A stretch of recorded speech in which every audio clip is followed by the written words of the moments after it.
Hi, everyone, and welcome to the Sania Farooqui Show. Joining us today, we have a journalist from India, Nidhi Razdan. She's an award-winning journalist who worked with India's leading broadcaster, NDTV, for 21 years, where she rose to the position of executive editor. She has now moved on to academia as director for strategic programs and outreach in Geetham University. As a journalist, Nidhi has extensively covered Indian politics and foreign policy, reporting from Pakistan-occupied Kashmir, Afghanistan, China, Tibet, and more. So Nidhi, you were with NDTV for 21 years. Tell us a little about your journey as a journalist, working in television news in India, and we would love to know a little about NDTV as well. The first time I went to NDTV actually to apply for an internship, I was rejected and I was told we don't take interns.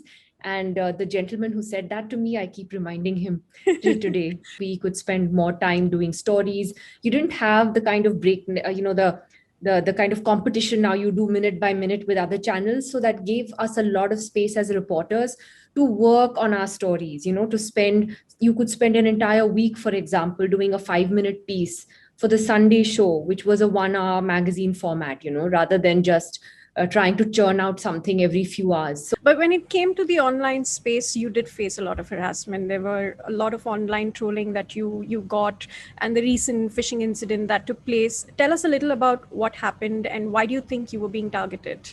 I have been the victim of a very horrible crime. Yeah. And I am not going to be embarrassed for being the victim of a crime. I'm proud that I was able to stand up and speak the truth about it.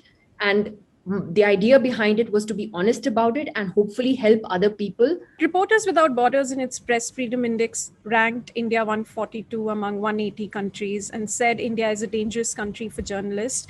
You've worked as a journalist for over 2 decades. Was it always the case? Was India a dangerous country for journalists? And what has changed over the years?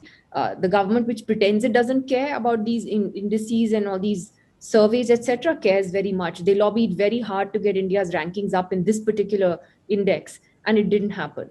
So let's not pretend that they don't care. They do. And it reflects really poorly on us as a democracy. We are talking about examples in sort of a big city India, which are very visible and have a voice. The way reporters are being hounded with FIRs and false cases in small towns for stories that they are doing and exposing, like in UP, for example, that kind of harassment is like next level.